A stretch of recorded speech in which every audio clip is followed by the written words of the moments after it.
हमारी संस्कृति, हमारे संस्कार सदा रहें हमारे साथ। सब्सक्राइब करें तिलक।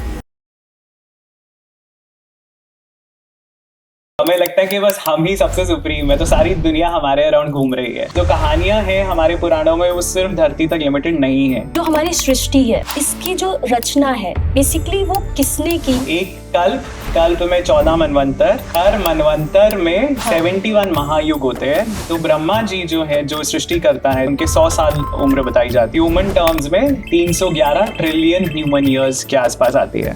त्रिदेवों की उत्पत्ति कहीं ना कहीं शक्ति से हुई है। ये तो साइंस का ही रूल है कि energy can never be created not destroyed. ये जो नव दुर्गा का कॉन्सेप्ट है, ये कैसे प्रकट हुए? एक इम्पोर्टेंट मैसेज है ये, स्पेशली फॉर वुमेन। भगवान किसी ना किसी तरीके से अपने डिवोटीज से कनेक्ट करते हैं। जो भी इवेंट हम पढ़ते हैं, क्या वो इसी जगह हुई है? बहुत सारी कहानियां हैं जो स्वर्गलोक में हुई, जो समुद्र मंथन हुआ, वो सब धरती पे नहीं हुआ।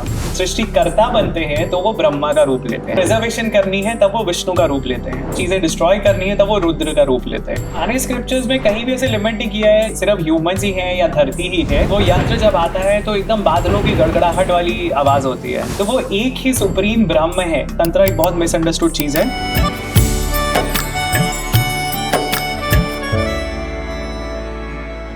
नमस्ते विनीत जी। नमस्ते।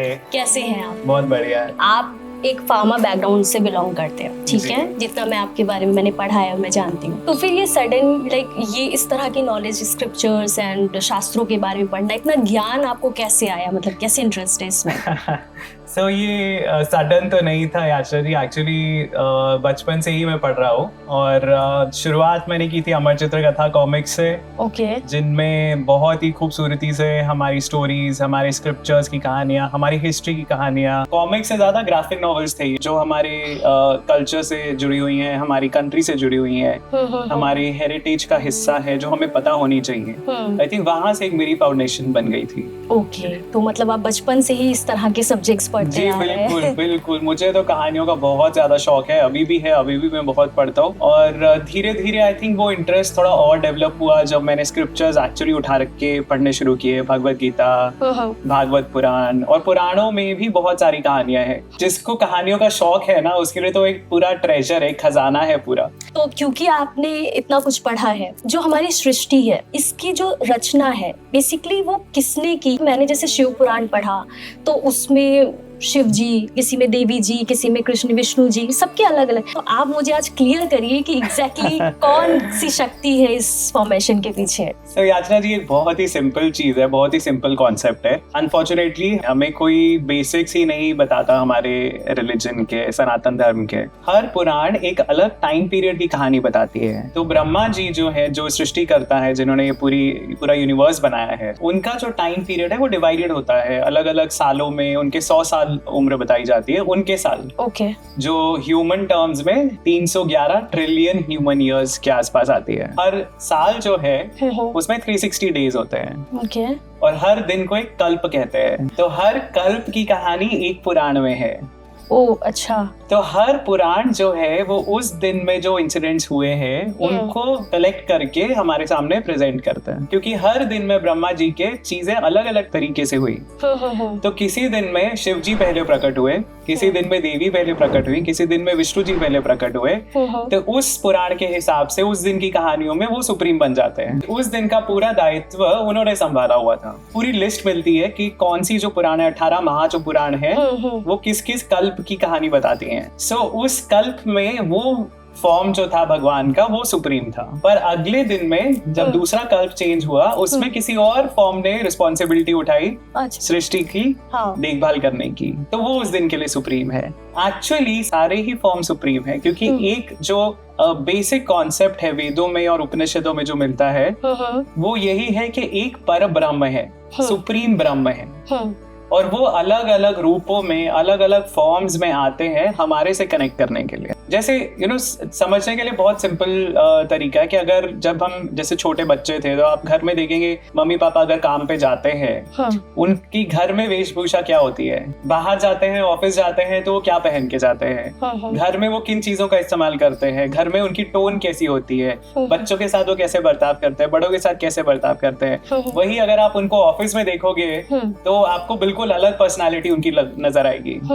तो भगवान जब सृष्टिकर्ता बनते हैं तो वो ब्रह्मा का रूप लेते हैं, जब उनको प्रिजर्वेशन करनी है तब वो विष्णु का रूप लेते हैं, और जब उन्हें सब चीजें डिस्ट्रॉय करनी है तब वो रुद्र का रूप लेते हैं। तो वो एक ही सुप्रीम ब्रह्म है, पर ब्रह्म, जो हमारे वेदों उपनिषदों में कहा गया है। और यही कहा गया है कि एकम सत विप्रः बहुधा वदन्ति, एक ही ट्रुथ है, एक ही भगवान है, पर उन्हीं को अलग अलग नामों से हम पहचानते हैं, क्योंकि वो अलग अलग रूप में हमारे सामने प्रकट होते हैं। सो कोई भी ये जो कंफ्यूजन होता है ना कि कौन से सुप्रीम है, किसने शुरुआत की, ये क्वेश्चंस ही वैलिड नहीं है, क्योंकि भगवान तो एक ही है। तो यानी कि जब जब जिन जिन भगवान के जिस जिस फॉर्म में आए तब तब एक नई सृष्टि की रचना हुई, ऐसा? सृष्टि की रचना तो जैसे ब्रह्मा जी ने कर दी है, पर उस दिन जो इवेंट्स होने वाले हैं उनका एक सूत्रधार कौन है, एक सुपरवाइजर कौन है उनका। तो उस दिन के लिए जैसे शिव पुराण है, शिव पुराण उस दिन जिस श्वेत कल्प की जब कहानी वो बताती है, सो उस दिन के लिए शिव जी को सुप्रीम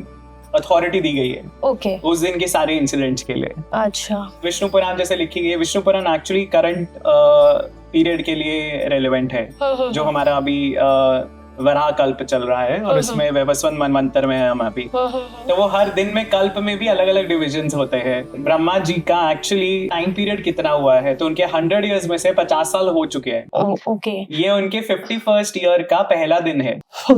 तो आप सोचिए उनके 50 सालों में हर साल में 360 दिन, तो कितने कल्प हो चुके हैं, कितनी कहानियां हो चुकी है। कल्प में ही युग जो हम लोग गिनते हैं, हर कल्प में अलग डिविजन होता है। जैसे हमारे दिन में 12 घंटे होते हैं, तो हर कल्प में 14 मनवंतर होते हैं। जैसे घंटे वैसे मनवंतर है, और हर घंटे में जैसे मिनट होते हैं, उस तरह हर मनवंतर में एक सब डिविजन होता है जिसको कहते हैं महायुग। और हर महायुग में 4 युगों की साइकिल होती है, सतयुग, त्रेता, द्वापर और कली। तो ये सब डिविजन्स है।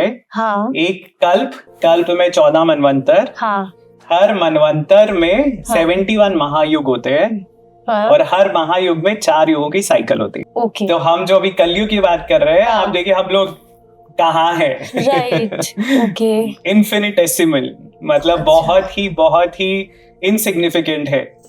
जैसे जो भी इवेंट हम पढ़ते हैं अपने पुराणों में, शास्त्रों में, या जो कहानियां हैं, ठीक है, जो अपना वर्ल्ड हम देख रहे हैं, जो सृष्टि देख रहे हैं, क्या वो इसी जगह हुई है या फिर और भी जगह इतनी सारे गैलेक्सी है, इतने सारा कुछ है, वहां भी क्या सेम घटनाएं हुई? तो अगर है ऐसा कि नहीं है, पहले तो मुझे ये जानना है। जी। और अगर है भी, मतलब भगवान ने क्यों इसी धरती को क्यों चुना इन सारी इवेंट्स के? काफी लोगों को ये क्वेश्चन होता है, बट ये हमारी ह्यूमैनिटी की ना एक एरोगेंस है। हमें लगता है कि बस हम ही सबसे सुप्रीम है, तो सारी दुनिया हमारे अराउंड घूम रही है। अगर आप देखेंगे वेस्टर्न साइंस में भी एक थ्योरी होती थी जिसको जियोसेंट्रिक मॉडल बोलते थे। उन्हें लगता था कि सारी दुनिया अर्थ के अराउंड घूम रही है, क्योंकि अगर आप अर्थ पे बैठे हो, आप सितारों को देख रहे हो, तारों को देख रहे हो रात में, तो सब कुछ घूमता है। एक्चुअली ऑब्जर्व करोगे बैठ के, तो हर तारा अपनी पोजीशन पे लौट के आता है अगले साल। तो एक पूरे साल में वो पूरा टर्न ले लेता है अर्थ का। तो एक बिलीफ ये था कि अर्थ के अराउंड सब कुछ घूम रहा है, और उससे एक ये बिलीफ और बना कि भाई ह्यूमंस जो है वो ही सबसे ज्यादा सुप्रीम है इस यूनिवर्स में। बट हमारी पुराणों में जितनी डिटेल्स दी गई है, उससे हमें समझ में आता है कि हम तो कुछ भी नहीं है, इस क्रिएशन का एक छोटा सा पार्ट है। इतनी सारी जो अलग अलग योनियां, 84 लाख योनियों की बात की जाती है, तो 84 लाख स्पीसीज में से गुजर के फिर आपको ह्यूमन बर्थ मिलता है। तो ह्यूमन बर्थ डेफिनेटली, मानव जन्म जो है, जीवन है, वो डेफिनेटली बहुत स्पेशल है, क्योंकि अगर आप धरती पे भी देखेंगे तो कितनी स्पीसीज ऐसी हैं जो ये क्वेश्चंस पूछ सकते हैं, जो इन चीजों के बारे में सोच सकते हैं। सिर्फ ह्यूमंस है जो इन चीजों के बारे में विचार कर सकते हैं, फाइंड आउट करने की कोशिश कर सकते हैं, किसी कंक्लूजन पे पहुंच सकते हैं। दूसरी स्पीसीज में ये कैपेबिलिटीज नहीं है। ह्यूमन सिर्फ अर्थ तक लिमिटेड है। बाकी लोकों में जो हमारे कॉस्मोलॉजी बताई जाती है हिंदुइज्म में, उसमें 14 लोक बताए जाते हैं। उसमें से मिडिल में है भूलोक, जहाँ हम लोग हैं।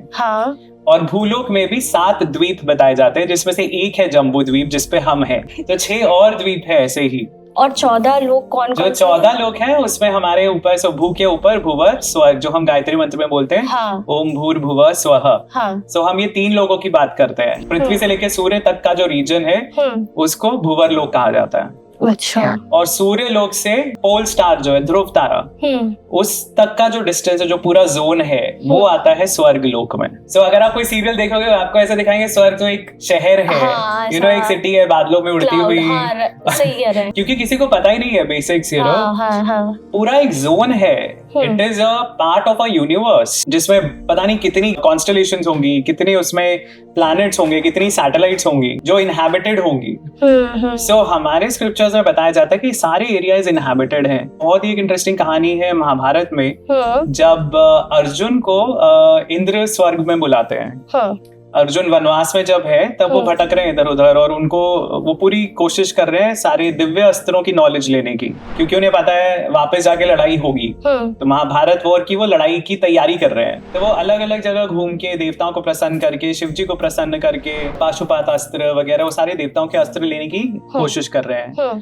तो इंद्र उनको उस टाइम स्वर्ग बुलाते हैं और इंद्र अपना एक प्लेन भेजते हैं अर्जुन को लेने के लिए, क्योंकि अर्जुन खुद तो स्वर्ग नहीं पहुंच सकते। हाँ। वो जो पूरा एपिसोड है ना, उसी से आपको समझ में आता है कि ये स्पेस ट्रैवल की बात कर रहे हैं। क्योंकि जब वो स्पेस क्राफ्ट ही मैं उसे कहूंगा कि जिस तरह वो यंत्र को बताया गया है कि वो यंत्र जब आता है तो एकदम बादलों की गड़गड़ाहट वाली आवाज होती है, और मतलब हर चीज में कंपन हो जाता है उस टाइम, वाइब्रेशंस हो रही है उस टाइम, इतनी स्ट्रांग है, उसकी नॉइज ज्यादा है, उसकी वाइब्रेशंस है, और अर्जुन की आंखें चौंधिया जाती हैं उसको देख के, इतना वो ब्राइट ऑब्जेक्ट है। और जब वो यंत्र आता है और अर्जुन के पास रुकता है, और उसमें से एक पायलट है, और इंद्र के पायलट का नाम है मातली।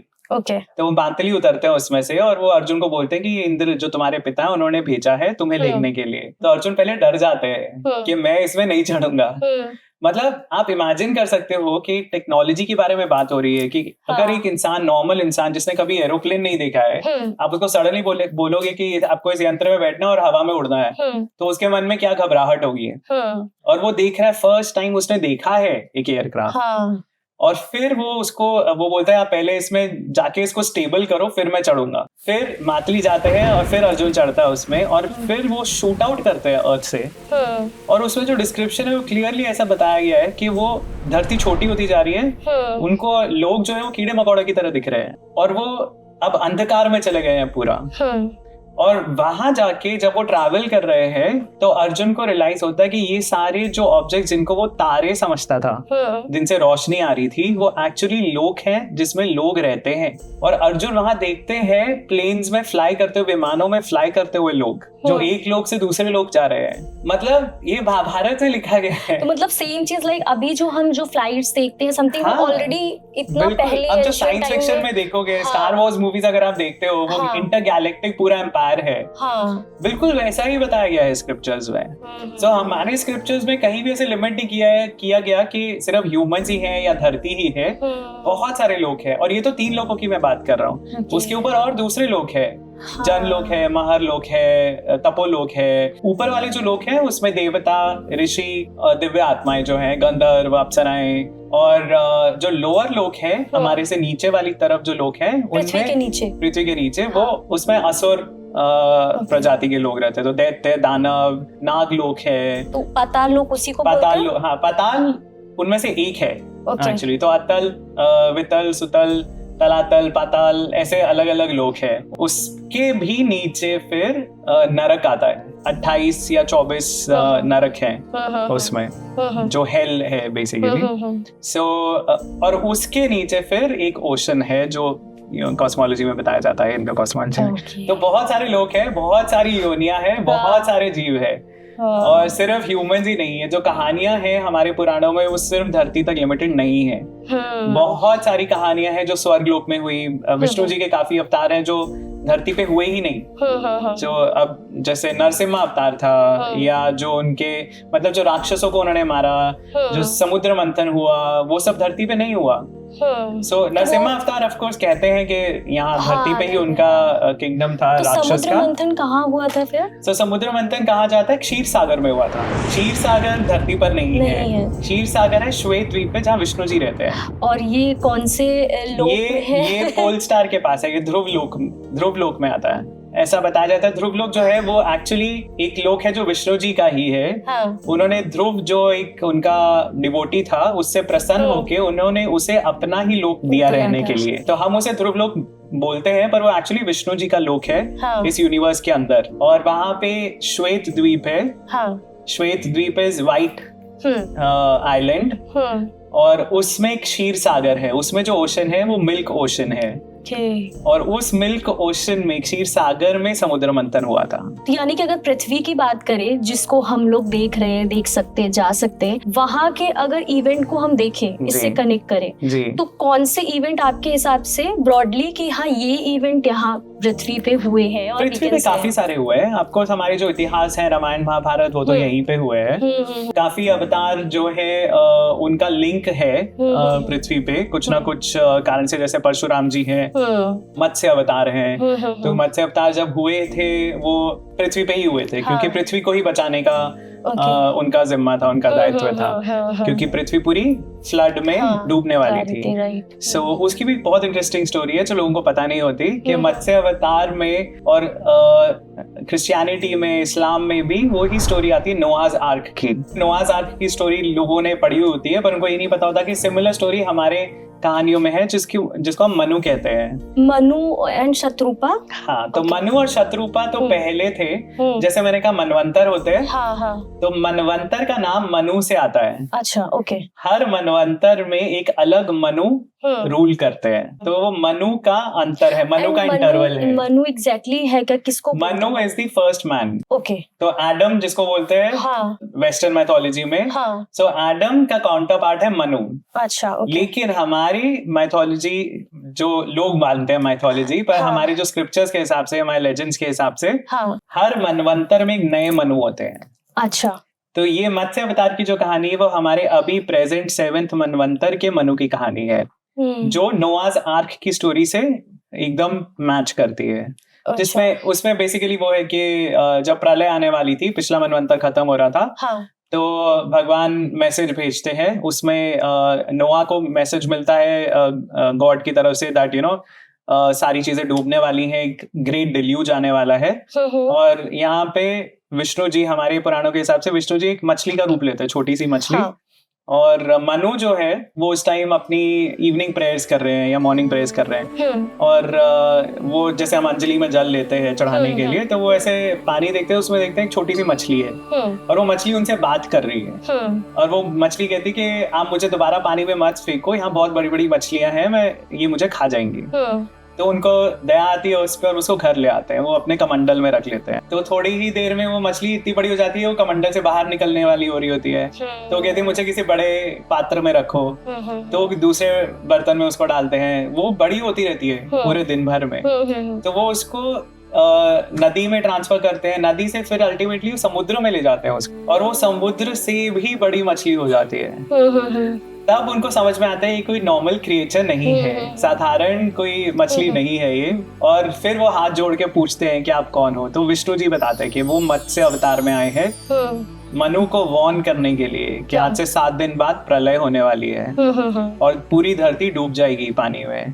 तो उनको वो इंस्ट्रक्शन देते हैं कि एक बोट तैयार की जाए जिसमें सारी स्पीसीज के एक एक कपल मेल फीमेल रखा जाए, प्लांट्स, एनिमल्स सब, और सप्तऋषि साथ में। तो वो सप्तऋषि क्यों इम्पोर्टेंट है? क्योंकि जो नॉलेज है आपकी आज की दुनिया की जो सारी नॉलेज है वो सप्तऋषि के पास स्टोर्ड है। तो अगर आपको दोबारा मनवंतर में प्रलय के बाद दोबारा आपको शुरुआत करनी है तो बिना नॉलेज के आप कैसे करोगे? Otherwise it is like reinventing the wheel, कि आप बार बार वही डिस्कवरीज करते रहोगे।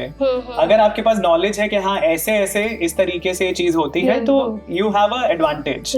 तो वो बोलते हैं सप्तऋषि और सब स्पीसीज के एक एक कपल को लेके आप वो बोट में वेट करो और मैं तुम्हें सेव करूंगा। तो 7 दिन बाद जब प्रलय होती है वो सब बोट में बैठे होते हैं, वेट कर रहे होते हैं, और फिर विष्णु जी वही मछली रूप में आते हैं, मत्स्य अवतार में आते हैं, और फिर वो एक्चुअली उनको बचाते हैं। उनकी मछली का एक सींग होता है और वो सींग से वासुकी से टाई करते हैं बोट को, और वो जब तक फ्लड आता है तब तक वो तैरते रहते हैं पानी में। और उस दिन उस कॉन्वर्सेशन को जो मत्स्य मनु से कर रहे हैं उसको हम बोलते हैं मत्स्य पुराण। तो मत्स्य पुराण में पूरी जो स्टोरी है वो सारी विष्णु जी मनु को बता रहे हैं। अच्छा, और ये स्टोरी मतलब उस क्या होने वाला है, हाँ, सो क्या हुआ है, क्या होने वाला है, वो सारी चीजें उसमें डिस्कस होती है। अच्छा, तो ये जैसे विष्णु जी ने ये जो आपने बताया कि मत्स्य अवतार लिया एंड स्टेप बाय स्टेप वो बड़े होते गए, तो क्या व्हाट वाज द रीजन, क्या रीजन था? लाइक अगर वो ऐसे ही बड़े फॉर्म में आते, उनको अगर बात कहनी थी तो वो वैसे भी कह सकते थे, या छोटे फॉर्म में? तो आई थिंक विष्णु जी तो यू नो, विष्णु जी को आप जब भी उनके आप लीलाएं देखोगे ना, उनकी लीलाएं होती है, राइट, तो वो किसी ना किसी तरीके से वो अपने डिवोटीज को एकदम ऐसे ओवरवेल्म करते हैं अपने रूपों से, अपनी लीलाओं से। अब कृष्ण जी की लीला में वो इतने नटखट क्यों थे? He could have been a normal child, पर वो इतने नटखट थे इसलिए हमें याद है उनकी लीलाएं। अब वो कहानी में अगर सडनली विष्णु जी आ जाते हैं तो इतना इम्पैक्ट नहीं होता। वो मनु को भी रियलाइज होने के लिए कि हाँ ये भगवान है, उसके लिए वो पूरा दिन उसको लगा अंडरस्टैंड करने के लिए। भगवान किसी ना किसी तरीके से अपने डिवोटीज से कनेक्ट करते हैं, और किसी ऐसी तरह से, ऐसे रूप में जो उसको समझ में आ सके, वरना भगवान को क्या जरूरत है? देखिए भगवान विष्णु जी वो प्रिजर्वर है, वो मैनेजर है इस यूनिवर्स के। जैसे कंपनी का सीईओ होता है वो उस लेवल पे है, राइट। कभी भी कोई सीईओ को आप देखोगे फील्ड में जाके काम करते हुए, राइट। पर विष्णु जी वो करते हैं क्योंकि वो कनेक्ट करना चाहते हैं। वो एक अथॉरिटी नहीं बन के बैठे हुए, उनका दायित्व है, उनको पता है कि जब भी इविल का और गुड का बैलेंस बिगड़ता है तो उनका ही दायित्व है वो इक्विलिब्रियम लेके आना। जब भी डिस्ट्रक्शन हो रही है तो बचाने की जिम्मेदारी उनकी है, तो इसीलिए वो अलग अलग रूपों में आते हैं। सो ये सब लीलाएं हैं भगवान की। अच्छा, ये कहा जाता है कि लाइक जैसे कि शक्ति, मैंने सुना है कि त्रिदेवों की उत्पत्ति कहीं ना कहीं शक्ति से हुई है, देवी आदि शक्ति से। तो वो आप मुझे थोड़ा सा बताओ कि क्या है उसके पीछे की क्या कहानी है, और कैसे शक्ति किस तरह से इम्पोर्टेंट रोल प्ले करती है? सारे जो रोल थे वो बटे हुए हैं। जैसे एक कंपनी है, उसमें हर एक डिपार्टमेंट का अलग फंक्शन है। फाइनेंस कुछ और कर रहा है, HR कुछ और कर रहा है, मार्केटिंग कुछ और कर रहा है, सेल्स का कुछ और काम है। एग्जैक्टली वैसे ही अलग अलग डिपार्टमेंट्स हैं। तो उनके जो हेड्स हैं वो ये सारे भगवान हैं, ठीक है। तो विष्णु जी का काम है प्रिजर्वेशन, तो वो अलग अलग फॉर्म्स में आके प्रिजर्वेशन करते हैं। शिव जी का काम है डिस्ट्रक्शन, तो वो भी अलग अलग फॉर्म्स लेते हैं। शिव जी के भी अलग अलग फॉर्म्स होते हैं, जिसमें से रुद्र जो है वो उनका डिस्ट्रक्टिव फॉर्म है। अच्छा, देवी के मल्टीपल फॉर्म्स है, मल्टीपल फॉर्म्स, क्योंकि अगर आप समझे कि कॉन्सेप्ट क्या है, तो देवी इज एनर्जी, और ये तो साइंस का ही रूल है कि energy can never be created not destroyed. तो energy can only change forms, ये एक साइंटिफिक प्रिंसिपल है। कि एनर्जी जितनी इस यूनिवर्स में है ना, वो क्रिएट भी नहीं की जा सकती और वो डिस्ट्रॉय भी नहीं की जा सकती, वो एक कांस्टेंट है।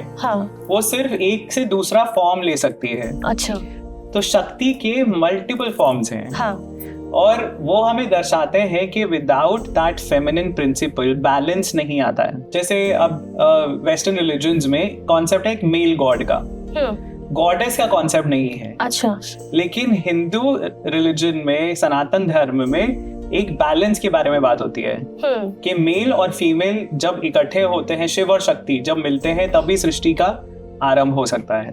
That root calls Ardhanarishvara. Ardhanarishvara, बिल्कुल। पर शिव और शक्ति का बैलेंस ही इस दुनिया को सस्टेन करता है। जैसे विष्णु लक्ष्मी कह लीजिए, कभी भी आप थोड़ा सा एनालिसिस करके देखेंगे इन फॉर्म्स को, तो आपको समझ में आएगा। ब्रह्मा जी जो है वो क्रिएटर है, यस, और वो वेदों के उत्पत्ति उनसे हुई है। तो नॉलेज के बारे में आप बात कर सकते हैं ब्रह्मा जी से रिलेटेड, स्पिरिचुअल नॉलेज। सरस्वती जो है वो भी नॉलेज की ही देवी मानी जाती है, पर also arts, which is very important. सिर्फ नॉलेज लेके, जैसे अब हम बोलते हैं स्कूल्स में एक मतलब होलिस्टिक डेवलपमेंट होनी चाहिए बच्चे की, तो सिर्फ पढ़ाई नहीं करनी है आपको एक्स्ट्रा करिकुलर एक्टिविटीज में भी ध्यान होना चाहिए। वो जो दायित्व है वो सरस्वती जी का है कि कला की देवी है वो। उसी तरह विष्णु जी प्रिजर्वेशन के देवता है और लक्ष्मी जी फॉर्च्यून की देवी है, तो भाग्य की, सौभाग्य की, धन धान्य की देवी है। अगर आपके पास धन धान्य होगा, प्रिजर्वेशन होगी, तभी धन धान्य होगा। कॉन्ट्रेरिली शिव जी जो है वो डिस्ट्रक्शन के देवता है, वो वैरागी है, पर उनमें इतनी डुअलिटीज है, योगी है वो। और उनकी जो पत्नी है पार्वती, उनको फर्टिलिटी की गॉडेस माना जाता है। देवी ही देवता को पूरा करती हैं, और वो होल जो है, जिसको चाइनीज फिलॉसफी में यिन एंड यांग कहते हैं, two opposites, they come together to find a balance. तो देवी का बहुत बड़ा रोल यही है कि वो बैलेंस इस यूनिवर्स में लेके आना, जो कि अदरवाइज नहीं होता। और पुराणों में बहुत खूबसूरती से कहानियां बताई गई है कि जब ब्रह्मा जी क्रिएशन कर रहे थे तो पहले वो सिर्फ अपनी ही तरह की फॉर्म्स बना रहे थे, तो दे वर ऑल मेल फॉर्म्स, तो उन्हें एक एक फॉर्म खुद बनानी पड़ रही थी। तो वो मानस पुत्र बनाते हैं, सनत कुमार बनाते हैं, फिर रुद्र उनके मस्तक से प्रकट होते हैं, फिर वो रुद्र को अपील करते हैं कि प्लीज मेरी हेल्प करो। सॉरी टू इंटरप्ट, ये जो मानस पुत्र है ये मतलब जो भी उन्होंने मन में सोचा, मन से बनाए, बिल्कुल बिल्कुल मन में सोचा वैसी creation, right? There was no sexual reproduction, ये उनके विचारों से बनाए हुए क्रिएचर्स हैं। तो इनमें से ही कुछ सप्तऋषि हैं। अच्छा, ओके। क्योंकि आपने पहले पूछा था, तो ये मानस पुत्र जो है, सप्तऋषि जो है, बहुत पहुंचे हुए हैं, ये देवताओं से भी पहले पैदा हुए हैं। तो उसमें बहुत बड़े बड़े नाम है, अत्रि ऋषि है, भृगु ऋषि है, भारद्वाज है, वशिष्ठ है। कुछ उनमें से जो ऋषि हैं ह्यूमंस ऋषि थे, और जो बहुत ही मेहनत करके, बहुत ही एफर्ट्स डाल के वो उस पदवी तक पहुंचे, जैसे विश्वामित्र। सो मेरी एक किताब है विश्वामित्र जी पे, स्पेसिफिकली इसीलिए क्योंकि उनकी जो जर्नी है वो बहुत ही इंस्पायरिंग है। और वो एक ह्यूमन राजा थे, हट पकड़ लिया उन्होंने कि मुझे वशिष्ठ के लेवल तक पहुंचना है, क्योंकि वशिष्ठ ऋषि से उनकी एक झड़प हुई होती है। तो वो वशिष्ठ जी की बराबरी करना चाहते थे, और वो उस एफर्ट में उन्होंने इतनी तपस्या की, देवताओं को प्रसन्न करके उन्होंने पहले राज ऋषि की पदवी ली। फिर वो उसके बाद उनका दोबारा टेस्ट हुए उनके, इंद्र ने मेनका भेजी। वो पूरा एपिसोड काफी लोगों को पता होता है, विश्वामित्र। और आप मूवीज में भी देखते हैं ना, कभी कभी दिखाया है कि वो एक ऋषि बैठे हुए हैं और एक अप्सरा आती है और वो मेनका आती है, तो वो उनकी तपस्या भंग करने के लिए ही आती है, क्योंकि उनका नाम विश्वरथ था पहले, और उन्होंने क्योंकि गायत्री मंत्र जो ढूंढा, उसके कारण उनको एक पदवी मिली, Vishwamitra, friend of the world. तो इसीलिए उनका नाम विश्वामित्र पड़ा। और वो एक ह्यूमन किंग थे जो उस पदवी तक पहुंचे, ब्रह्म ऋषि की, और सप्त ऋषियों में से एक है वो। तो सप्तऋषियों का, जैसे मैंने कहा, उनका पर्पस यही है कि वो जो नॉलेज है उसको पास ऑन करना है। अगर आप देखिए, आज अगर न्यूक्लियर वॉर हो जाती है, जिसके चांसेस बहुत ज्यादा है, अभी भी दुनिया में काफी कंट्रीज है जो लड़ रही है, अगर एक न्यूक्लियर वॉर हो गई तो सारी जो हमारी नॉलेज है सब डिस्ट्रॉय हो जाएगी। अभी हमारा सैटेलाइट्स के थ्रू कम्युनिकेशन चल रहा है, अगर एक स्पेस वॉर हो जाती है, सैटेलाइट्स एक दूसरे की कंट्रीज की लोग डिस्ट्रॉय कर देंगे, आपका कनेक्शन खत्म, कनेक्टिविटी खत्म। सो अभी हमें जो लगता है कि इंटरनेट है, कंप्यूटर्स है, सारी चीजें सेव्ड है, सारी नॉलेज सेव्ड है, बट अगर ये इलेक्ट्रिसिटी ही नहीं रहेगी, ऐसी सिचुएशन आ जाती है धरती पे, तो आप उस नॉलेज को कैसे रिट्रीव करोगे?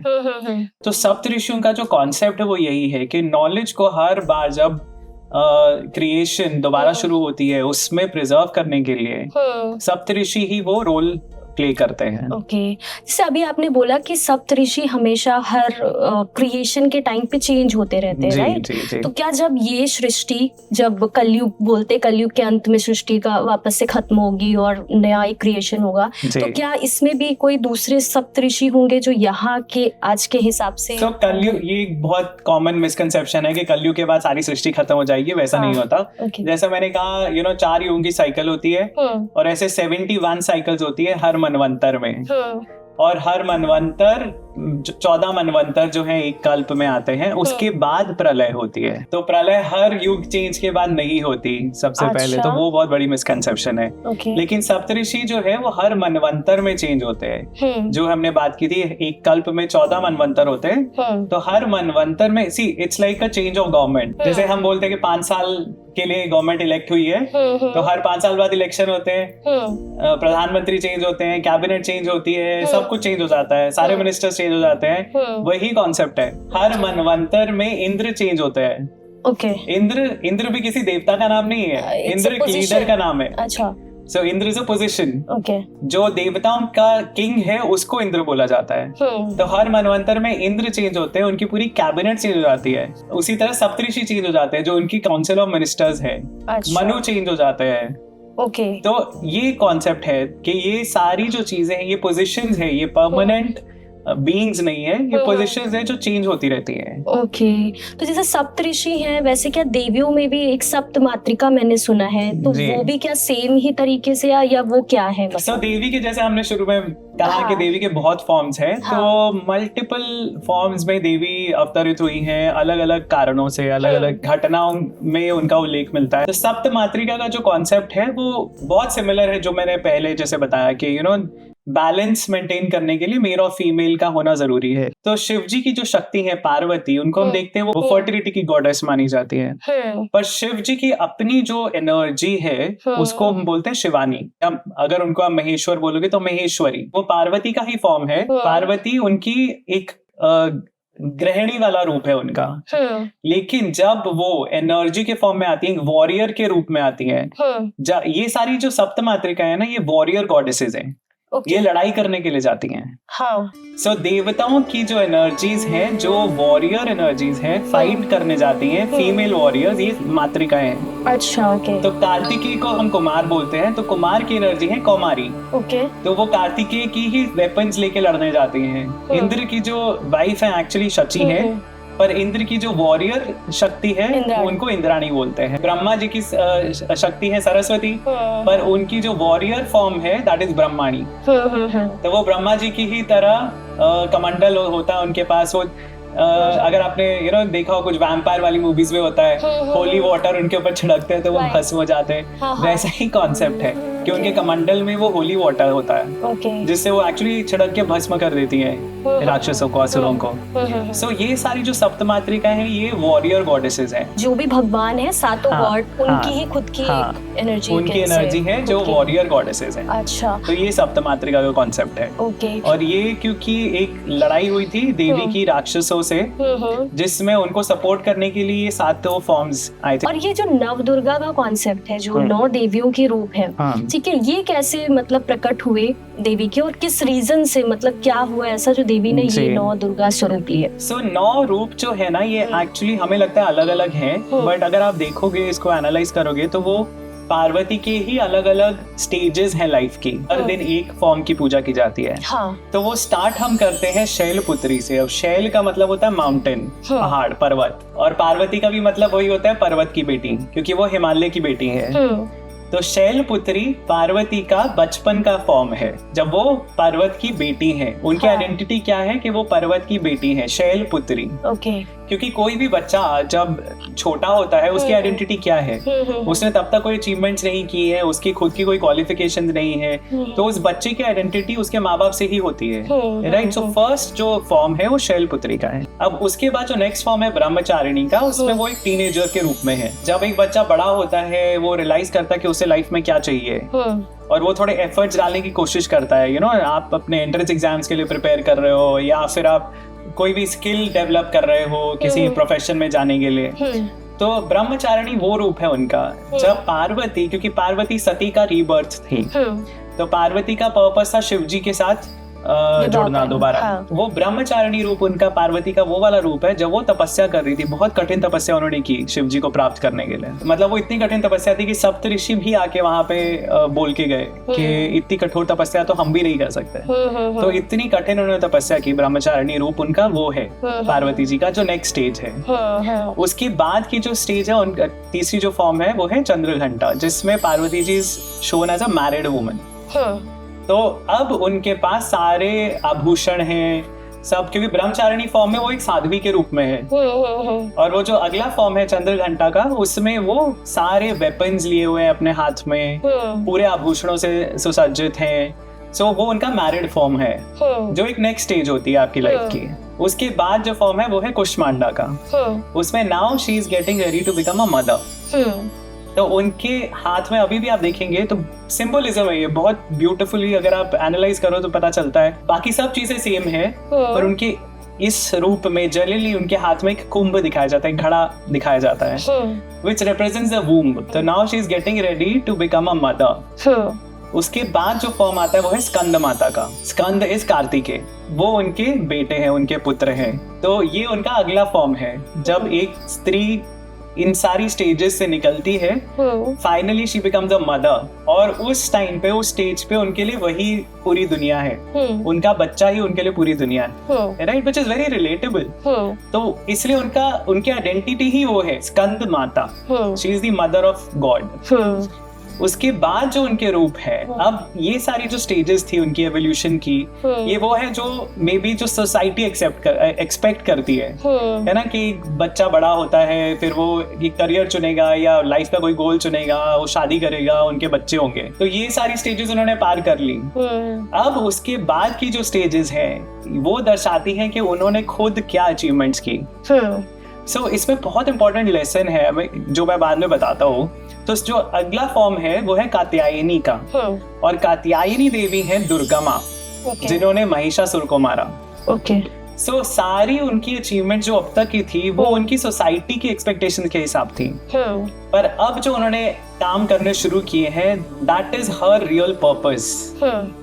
सो कात्यायनी देवी को महिषासुर मर्दिनी कहते हैं, जिन्होंने उस राक्षस को मारा जिसने वरदान लिया हुआ था कि उसे कोई भी मेल, किसी भी स्पीसीज का मेल उसको नहीं मार सकता, इसलिए देवी के हाथों ही उसे मरना था। तो वो उनका अगला फॉर्म है। और उसके बाद जो फॉर्म्स हैं, काल रात्रि, महागौरी, काली माँ का क्रिएशन ही इसलिए किया गया। और काली माँ का रूप देख के काफी लोग डर जाते हैं कि यार भगवान को इतना डरावना आपने कैसे मानोगे कि भगवान इतने डरावने। बट काली इज टाइम, जो शिव जी है टाइम। सो काली आपको ये दर्शाती है कि हर चीज कभी ना कभी डिस्ट्रॉय होनी ही है। आप कितना भी उसको अभी अपने समेट के आप अपने पास रखो, चाहे आपकी दौलत है, चाहे आपका फेम है, नेम है, आपकी फैमिली है, आप जितना मर्जी अटैचमेंट्स आप इकट्ठी करते रहो, ये सब खत्म हो जाएगा। हर एक की इंडिविजुअल जर्नी है, राइट। काली वो दर्शाती है हमें, काली इज टाइम, कि हर चीज डिस्ट्रॉय होने वाली है, इसीलिए वो इतनी डरावनी दिखाई जाती है। और काली का भी जो क्रिएशन था वो कुछ स्पेसिफिक राक्षसों को मारने के लिए था। तो शुंभ और निशुंभ थे, उन्होंने वरदान मांगा था कि उन्हें शिव जी की एनर्जी ही मार सके, जो एक अयोनिज हो, जो एक नॉर्मल बर्थ से नहीं पैदा हुई। तो पार्वती क्योंकि नॉर्मल बर्थ से पैदा हुई, इसलिए वो नहीं वो कर सकती थी। तो वो पार्वती का ही टिश्यूज में से निकलती हैं एक देवी, इसलिए उन जो टिश्यूज को हम बोलते हैं कोशिकाएं, तो वो कोशिकाओं से उनकी निकली, इसलिए उनका नाम कौशिकी है। तो पार्वती और काली और गौरी, ये एक ही देवी के दो फॉर्म्स हैं। तो जब वो एक डोमेस्टिक फॉर्म में दिखाई जाती हैं, गृहिणी के रूप में दिखाई जाती हैं, जिनके पति हैं, जिनके बच्चे हैं, जो फर्टिलिटी की देवी हैं, तब वो पार्वती हैं, गौरी हैं। और जब वो डिस्ट्रक्टिव फॉर्म में आ जाती हैं, तब वो काली हैं, जिनके बाल खुले हुए हैं, केश खुले हैं, वो उन्होंने मुंड मालाएं पहनी हुई हैं, उन्होंने वो शिव जी के ऊपर पांव रख के खड़ी हुई हैं, उनके आसपास सारी डिस्ट्रक्शन है, आग है, खून बह रहे हैं, उन्होंने सर पकड़ा हुआ है राक्षस का कटा हुआ। वो डिस्ट्रक्टिव फॉर्म है, वो इतना पावरफुल फॉर्म है, और वो हमें दिखाता है कि प्रकृति जो है उसके दो रूप हो सकते हैं। फीमेल फॉर्म जो है वो प्रकृति मानते हैं। सो प्रकृति की, जब तक प्रकृति आपको सपोर्ट कर रही है तब तक वो गौरी है। जैसे ही डिस्ट्रक्टिव फॉर्म में आती है, साइक्लोन आया, सुनामी आई, अर्थक्वेक्स आए, एक झटके में हजारों लोग खत्म हो जाते हैं, वो डिस्ट्रक्टिव फॉर्म है काली।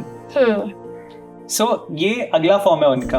और जब ये सारे उन्होंने अचीवमेंट्स कर लिए जो उनको खुद करने थे, उसके बाद वो वापस महागौरी की शांत फॉर्म में आ जाती हैं। और फिर उसके बाद उनकी जो फॉर्म है वो है सिद्धिदात्री, जिनके आगे सब नतमस्तक है। तो सिद्धिदात्री की फॉर्म जो है वो लक्ष्मी जी की तरह दिखाई जाती है, और पर है वो पार्वती का ही स्टेज, अगला स्टेज एवोल्यूशन का, जब वो स्पिरिचुअली इतनी इवॉल्व हो गई हैं कि उनको देवता, राक्षस, ऋषि और मानव सब नतमस्तक खड़े होते हैं उनके आगे। तो वो हाईएस्ट फॉर्म है।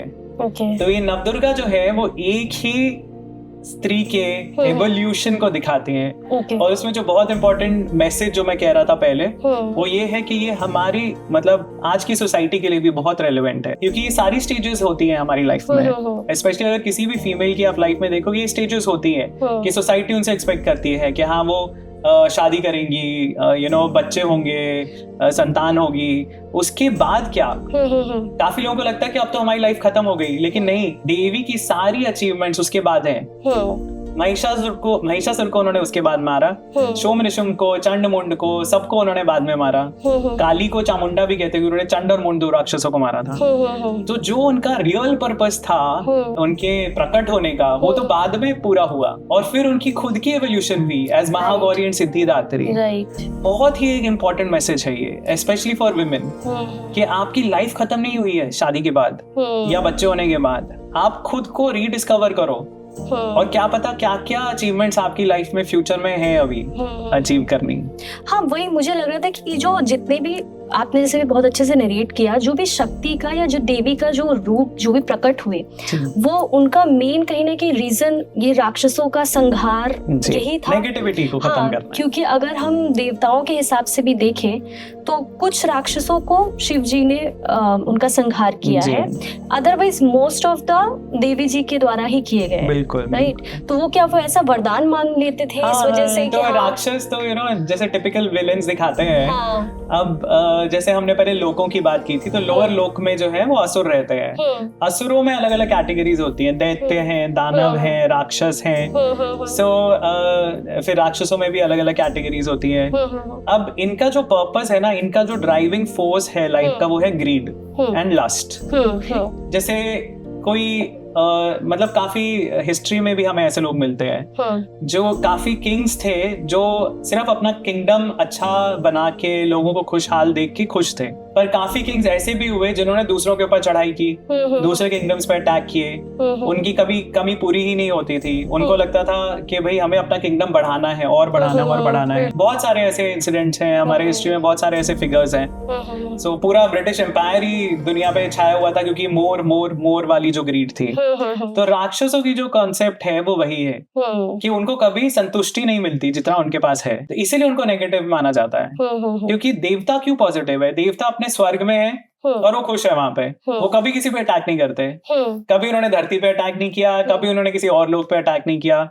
लेकिन असुर जो है, दैत्य, दानव, राक्षस, ये हमेशा अटैक करते हैं। धरती पे अटैक करते थे, स्वर्ग पे अटैक करते थे, और इनका पर्पस होता था कि हमें और ज्यादा चाहिए।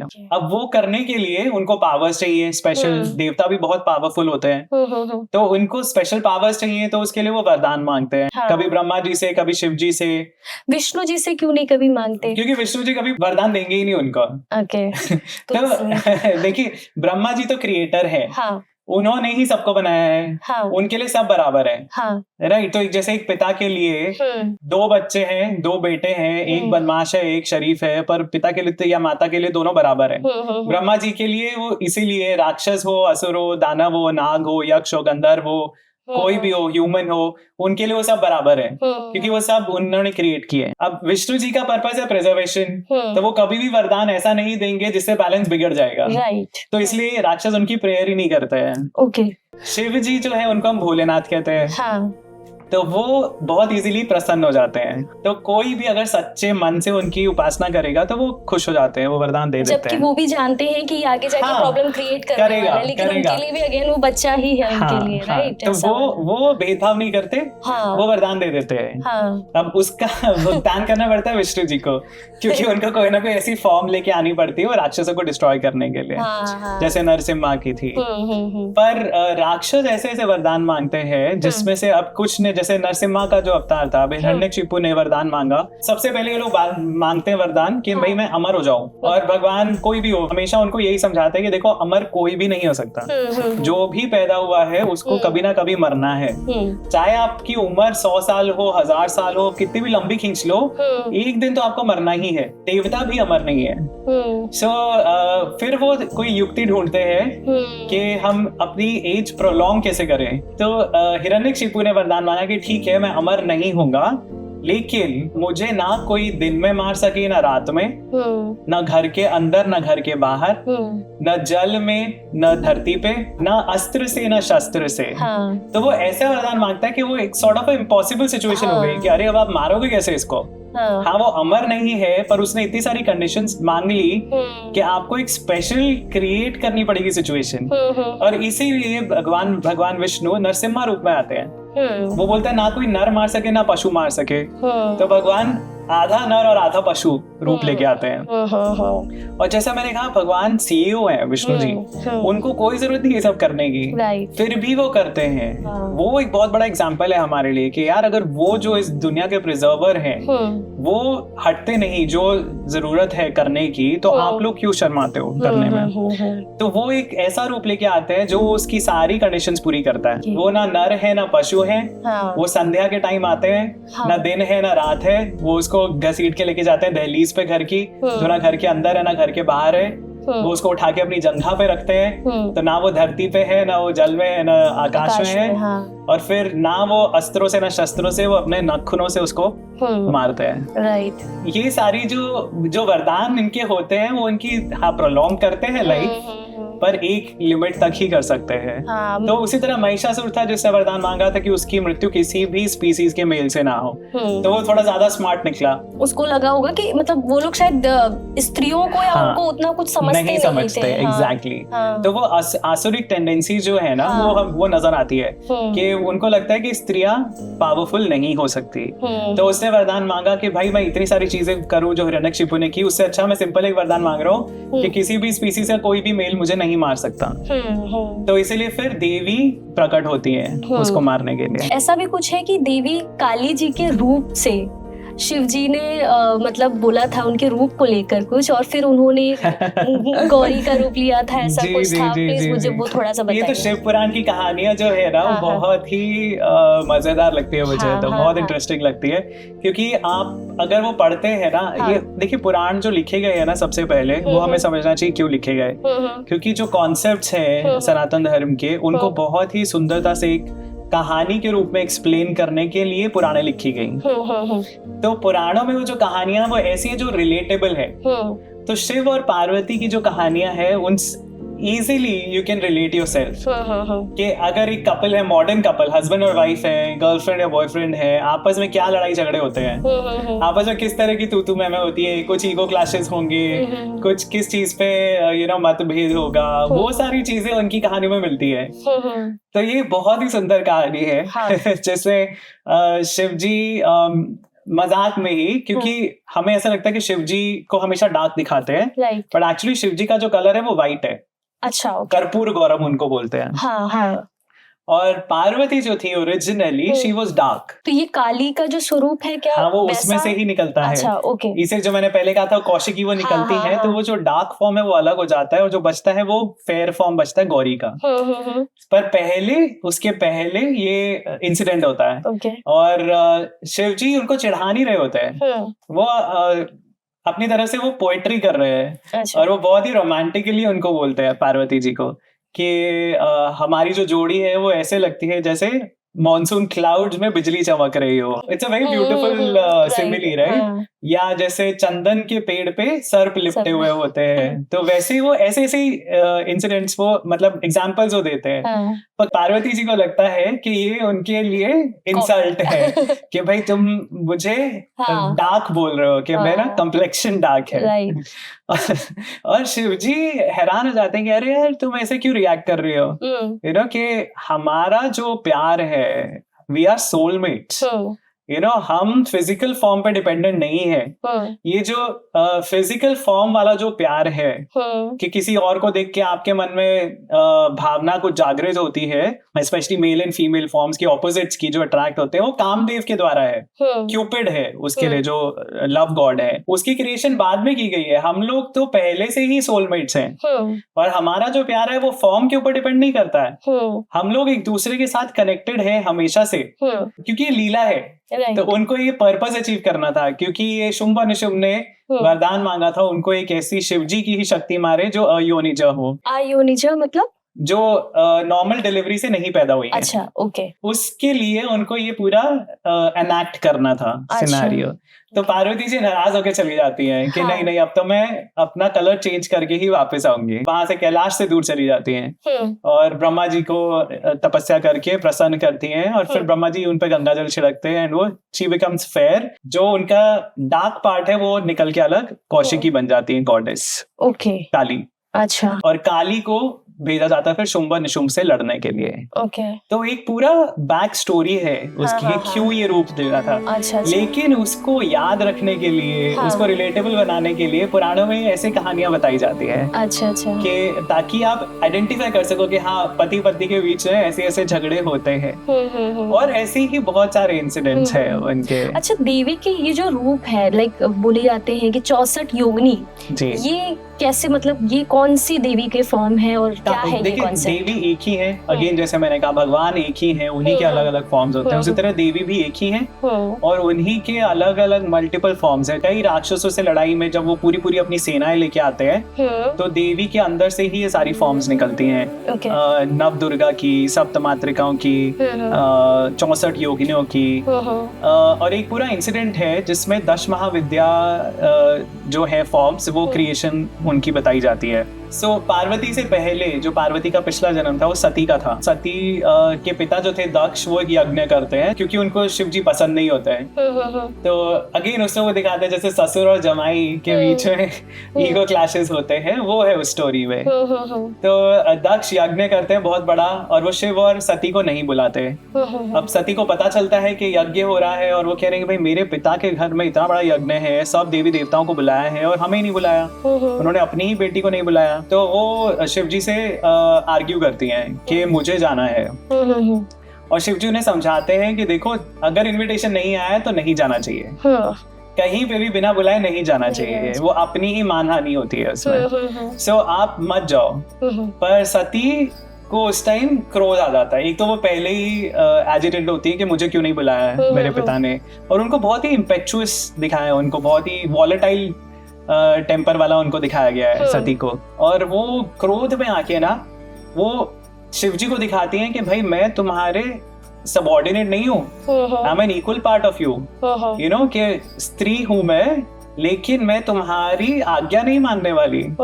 वो सती के अंदर से 10 रूप निकलते हैं अलग अलग। और वो शिवजी को चारों तरफ से सराउंड कर लेते हैं, जिनको देखे शिवजी भी घबरा जाते हैं। और ये जो है 10 फॉर्म, ये है 10 महाविद्या।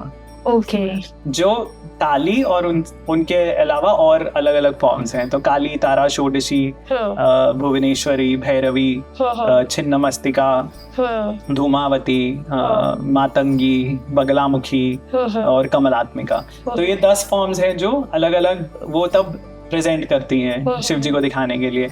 और फिर शिव जी कहते हैं, हाथ जोड़ते हैं कि भाई जाओ, आपकी मर्जी है। देन आफ्टर ऑफ कोर्स उसके बाद जो भी वहाँ पे होता है इंसिडेंट पूरा, तो वो जो है इंसिडेंट, उसमें 10 महाविद्याओं के बारे में हमें पहले पता चलता है। पर 10 महाविद्याओं की और 64 योगिनियों की जो उपासना है ज्यादातर तंत्र में होती है। और उनसे तांत्रिक सिद्धियां प्राप्त करने के लिए लोग जनरली उनकी उपासना करते हैं। तंत्र एक बहुत मिसअंडरस्टूड चीज है। पर तंत्र का मतलब ये नहीं होता काला जादू है या ये सब है, वो नहीं है। तंत्र में अलग अलग मेथड्स होते हैं, जिसमें से एक है वामाचार। और वामाचार में ये सारी पद्धतियां यूज होती हैं। पर तंत्र में आप दूसरी तरह से भी प्रे कर सकते हो और ये एक शॉर्टकट माना जाता है भगवान तक पहुंचने के लिए। तो यानी कि जो भी 10 महाविद्या या 64 योगिनी या जो भी इनकी पूजा करते हैं, बेसिकली शक्ति प्राप्त करने के लिए, स्पेसिफिक सिद्धि प्राप्त करने के लिए, तो नॉर्मल गृहस्थ जीवन में रह के कोई इंसान आई थिंक नहीं कर सकते। और अगर करना शुरू भी करते हैं तो वो डिस्टर्ब हो जाती है गृहस्थी, क्योंकि ये जो सात्विक तरीका है, जो दक्षिण आचार बोलते हैं हम, नॉर्मल पद्धति जो है पूजा पाठ की, वो है गृहस्थों के लिए। और ये जो तंत्र साधना है उसके लिए जनरली आपको अलग तरीके से क्योंकि उपासना करनी होती है, तो वो गृहस्थी वाले लोगों के लिए नहीं होती। और हमारी लाइफ की जर्नी बहुत लंबी है, वो सिर्फ इस एक छोटी सी जिंदगी में समा नहीं सकती है। I think that is the biggest take away for me from the Bhagavad Gita. Thank you so much Vineet ji. My pleasure. आपने हमेशा की तरह इतना मुस्कुराते हुए इतना सारा ज्ञान, इतनी सारी नॉलेज शेयर किया। आई एम श्योर सभी ऑडियंस हमारी जब देखेगी उनको बहुत मजा आएगा। Thank you so much. Thank you.